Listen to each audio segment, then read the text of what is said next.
esta noche le corresponde al capítulo de fisiología de ANCAM preparar esta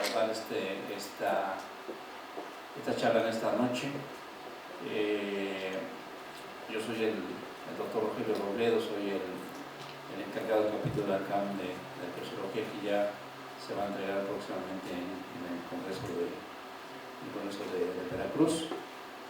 Pero fuimos convencionados en cada uno de los capítulos que teníamos que dar cuando menos un evento de este tipo. Entonces hemos escogido un tema actual, un tema de gran importancia, tanto por lo que es el mismo problema como por la tecnología nueva que estamos ahorita utilizando, no solamente en el mundo, sino también en nuestro país.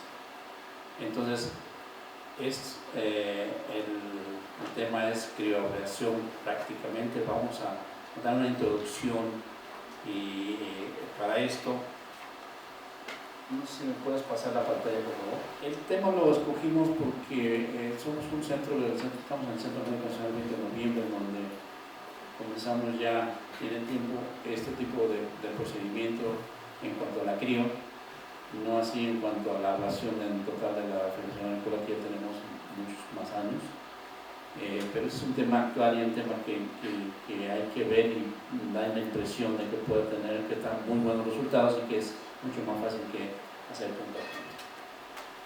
Entonces, ya entrando en materia, comenzamos con el tema que me corresponde a mí. Entonces, vamos a hablar de unos aspectos generales. Estos son los tres temas que voy a abordar en estos minutos que tengo.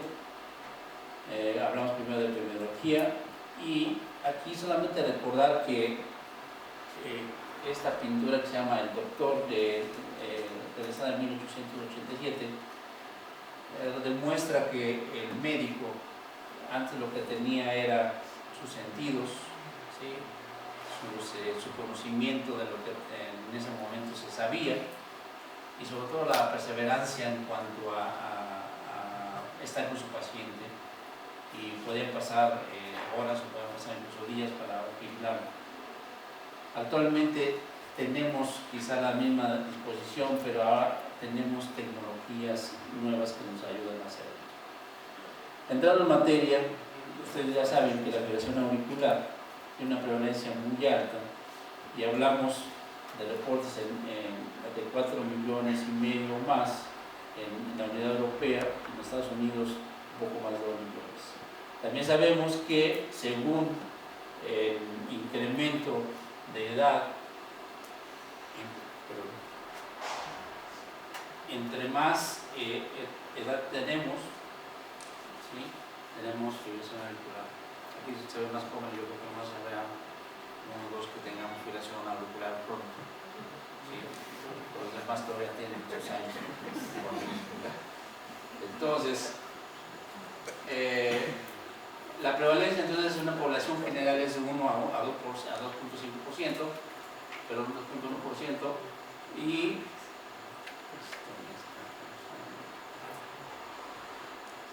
cálculos realizados se ven que para el año 2050 va a haber, prácticamente se va a triplicar la cifra de pacientes que tengan fibrilación auricular.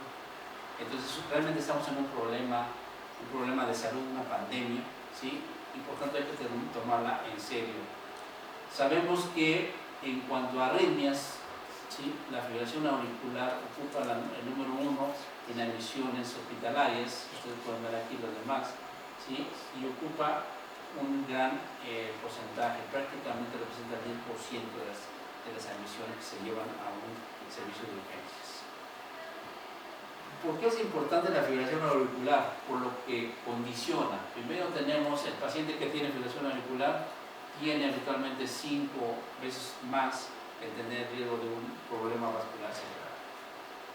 Tiene probablemente 3 veces más el riesgo de tener falla cardíaca en tiempo relativamente corto. Y tiene 2 veces más que cualquier gente que no tiene fibrilación auricular en tener probabilidad de tener muerte. Estadísticas de México, que no tenemos mucha estadística, pero es importante sacarlas del INEGI. Fíjense ustedes que la enfermedad cerebrovascular ocupa el tercer lugar de mortalidad, ¿sí? Y si hacemos de recorrido hasta 2012, tenemos esa posición. Entonces, la fibrilación auricular es tan importante para que la consideremos así. La diabetes mellitus es de 14.1%, las enfermedades del corazón 12.3% y el evento vascular cerebral es de 5.3%. ¿Cuánta fibrilación auricular hay en México? No tenemos una cifra exacta porque no tenemos estadística, pero este resultado, esta es una diapositiva que se generó en el 2007 en cuanto a las industrias se puso a hacer cuentas y cálculos, ¿sí? Y se dice que la población en 2007 teníamos 105 mil millones de habitantes, la prevalencia de arritmias es del 2.4%. Las taquiarritmias de este 2.4% corresponden al 56% y la de arritmias el 44%. La fibrilación auricular, ¿sí?, de las taquiarritmias representa el 60%. ¿Sí? Entonces tenemos en total para el cálculo de este año se calculaba casi un poco más de 800.000 personas con fibrilación auricular. La prevalencia de la fibrilación auricular entonces en números corresponde al 0.8% de nuestra población abierta, de la población general. ¿Y cómo se presenta la fibrilación auricular? Es valvular en un 34% y es no valvular en un 65%. Entonces estamos hablando de cifras realmente que de pronto asustan y hay que tener conciencia de tal. Si hablamos de la fibrilación auricular en ese momento que se calculó, cómo está y se definió como reciente inicio, paroxística y crónica, vemos que la gran mayoría se calculó que tuviéramos una fibrilación auricular de tipo crónico. Es decir, pacientes que llegaron a tener ya una evolución y que cayeron ya en el ámbito de mayor enfermedad de la misma fibrilación. Esta es una diapositiva tomada del estudio REMEFA, en donde nos dijo que aquella vez, cuando se tomó el registro, que se tenía la primera visita, ¿sí?, el tipo de arritmias para ese momento, así se clasificaron: paroxística, persistente y permanente. La mayor parte de las arritmias de la fibrilación auricular era persistente, un poco bajo volumen, era permanente. ¿Qué pasó con las visitas posteriores? La visita 1 y la visita 2, ¿sí?, se incrementó el número de pacientes que tenían un problema de fibrilación auricular permanente. Entonces, mientras que bajan las otras dos, en volverse permanente, es decir, en que ya no le podemos ofrecer un tratamiento adecuado para mantener el ritmo al paciente, se hace cada vez mayor. Sacado del mismo estudio de la REMEFA, saqué esta diapositiva en donde cuando vemos se enfocó en control del ritmo y control de la frecuencia en el tratamiento como se abordaba, ¿sí?, ¿qué pasaba? Los problemas vasculares cerebrales, 2.7% del paciente que tenía control del ritmo, ¿sí?, y 8.6% en los pacientes que tenían control de la frecuencia. Entonces, 3 veces más prácticamente el paciente le buscamos solamente tener una frecuencia controlada, una frecuencia nada más para que sea buenamente estable, tiene 3 veces más la posibilidad de tener una respuesta. Entonces, y eso lo constata ese estudio. El estudio Premier, que es un estudio hecho por neurólogos, en este estudio refiere los EBCs y una gran proporción de pacientes con EBC eran de tipo embólico. Entonces, es un estudio que registró un poco más de 1.300 pacientes y el 18% de los EBC se deberían a un problema cardioembolígeno. Entonces, un estudio también muy importante publicado en una revista internacional. ¿Cómo detectarla? Y aquí es un problema también de cómo detectarla. Primero les quiero decir que un gran porcentaje de pacientes tiene fibrilación auricular silente o que el paciente no refiere ningún síntoma. Aquí vemos un estudio publicado en 2003, ¿sí?, en donde vemos la cantidad de pacientes que tienen fibrilación auricular sin que ellos sienten algo, anda alrededor del 17-18%. Entonces, primero tenemos un problema de detectar. Si el paciente no refiere síntomas, ¿cómo detectarlo?, ¿sí? Ya un registro hecho en 1996 nos decía que el 24% de los pacientes eran asintomáticos, no tenían. Entonces, no es posible detectar un paciente que tenga fibrilación auricular si no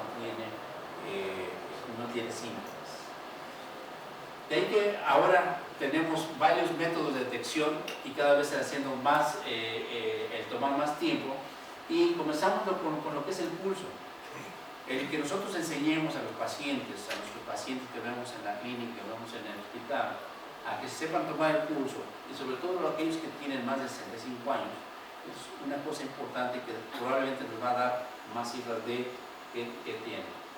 El toqueo del pulso nos da una relación de que en este estudio publicado en el 2006, ¿sí?, un poco más de 2.000 pacientes, la detección de fibrilación auricular tuvo una sensibilidad del 94%, una sensibilidad, ¿sí? Entonces, pero si no enseñamos a tocar el pulso al paciente, ¿sí?, no lo va a poder detectar. Entonces, es muy importante que enseñemos al paciente a detectar ese pulso. Limitemos la cantidad de tiempo cuando monitorizamos al paciente, ¿sí? O sea, no detectamos al paciente en un primer evento. Y aquí en esta gráfica podemos resumir lo que vimos previamente: el electrocardiograma, la detección es baja, el electrocardiograma, que es a distancia, el monitoreo de 24 horas, el monitoreo de 7 días, el monitoreo diario de forma continua que tiene el paciente dispositivo, ¿sí?, un dispositivo implantado.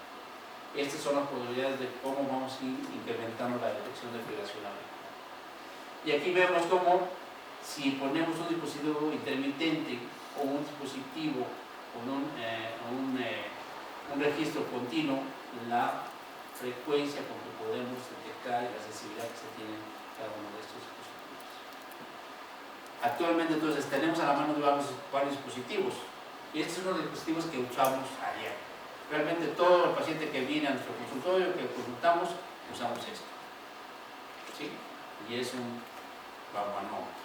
El bambanómetro tiene una especificidad en donde tiene ya incluso un logo aquí que es para detectar fibrilación auricular. Este es un reporte de un estudio en donde se incluyeron 139 pacientes y el método es esto, y se llevó por 30 días. ¿Qué pasó con este estudio? Aquí tenemos las características de los pacientes y aquí tenemos que se registraron tantos eventos de fibrilación auricular con el método. Una sensibilidad del 99% y una sensibilidad del 92%. Lo que decía, los dispositivos actualmente estamos en la tecnología moderna, entonces tenemos diferentes dispositivos para detectar fibrilación auricular. Y habitualmente esos dispositivos el paciente lo puede tener en su casa. Ahora bien, ¿cómo se puede detectar la fibrilación auricular con estos dispositivos de simplemente poner los 2 pulgares, ¿sí?, o a veces poner una mano y ponerlo en el pecho? Entonces, ese estudio lo reporta y vemos que los trazos que podemos obtener de esos dispositivos son bastante reales o acercados a lo que vemos en el electrocardiograma de 12 vibraciones. La tentación de hacer un screening, de hacer una búsqueda en población general y mucho, está ahí, pero el problema es cuántos pacientes podemos detectar con fibrilación auricular, cuántos tienen que gastar para tener una población suficientemente grande y decir, voy a detectar fibrilación auricular. Eso se hizo en Estocolmo, se incluyeron en total más de 7.000 pacientes, el dispositivo era ambulatorio, con los 2 pulgares había que tomar el electrocardiograma y el paciente lo hacía seguramente 2 veces por día. Y encontraron fibrilación auricular en el 3%. ¿Sí? Aquí la característica es que el paciente tenía 75, 76 años, solamente en ese grupo de edad. Entonces, si ustedes se fijan, la posibilidad de detectar fibrilación auricular es realmente baja. ¿Sí? No es Entonces, fue importante. Y ahora, ¿cómo se detectaba la fibrilación auricular? Aquí vemos, en los primeros días realmente la gran mayoría de pacientes que se llevaron este método, se detectaba la fibrilación auricular. Con el avance de los días del tiempo, pues cada vez se detectaba mayor. Y otra característica que vemos en este estudio es que los pacientes, aquí se calcula, se grafica el CHAS-VASc, ¿sí?, con el porcentaje de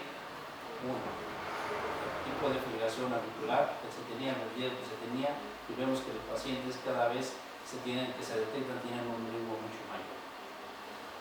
El monitoreo implantable, o sea, estamos hablando del que se pone debajo de la piel, cerca del corazón, cómo funciona o qué resultados tiene. Aquí tenemos un estudio en donde el que tenemos en México y el que más se pone en México es este, y este es un grupo de pacientes donde vemos que los primeros días prácticamente se puede detectar al paciente con fibrilación auricular, pero se sigue el monitoreo y actualmente estos dispositivos duran hasta 6 meses, hasta 3 años para hacer una detección.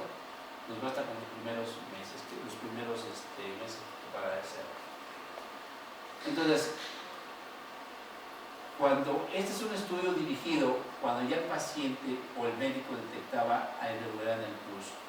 Entonces, se hizo una aleatorización de 21 estudios, se incluyeron más de 15,000 pacientes y se sacó lo siguiente: varios sistemas de detección, monitoreo de presión, ¿sí?, un registro de un electrocardiograma de 12 horas, el pulso, la valoración del pulso y un teléfono inteligente. Aquí vemos sensibilidades que son muy parecidas, ¿sí?, en todos, realmente están todos por arriba del 90%. Entonces, ¿qué quiere decir? Que los métodos que estamos utilizando actualmente son buenos, ¿sí?, pero el problema es que tenemos que dirigir la población para que hacerlos. ¿Y qué pasa con los marcapasos que estamos poniendo?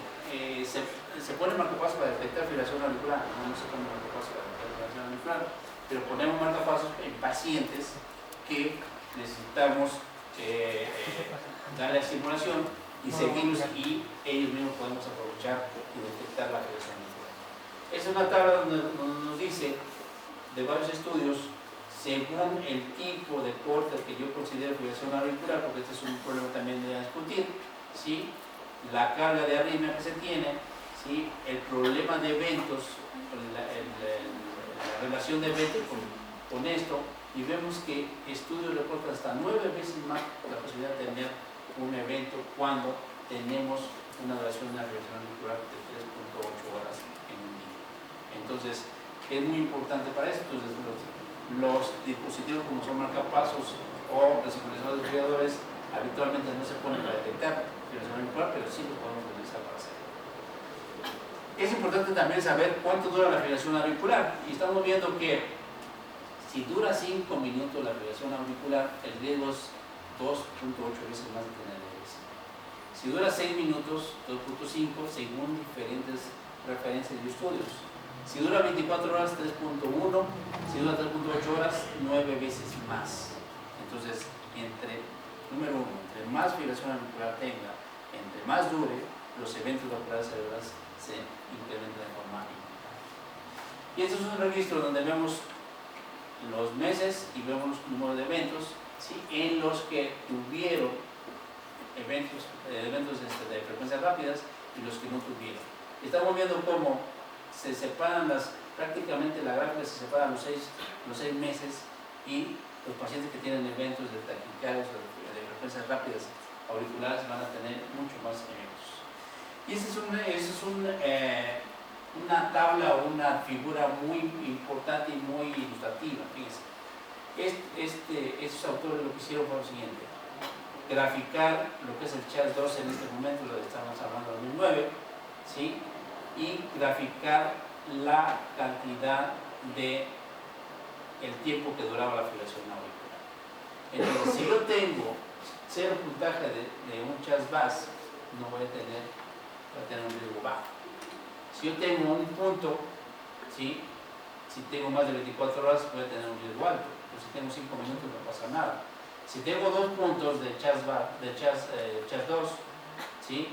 Tengo mucho más posibilidad de tener eventos. Si tengo más de 3 puntos y cualquier duración de la fibrilación auricular, ¿sí? Tengo más posibilidad de tener un evento vascular cerebral. Y en ese estudio se registran antes de la fibrilación, antes de tener un evento, ¿sí? Y después de tener un evento. Entonces, gran porcentaje de pacientes que tienen un evento vascular cerebral van a tener previamente eventos de fibrilación auricular.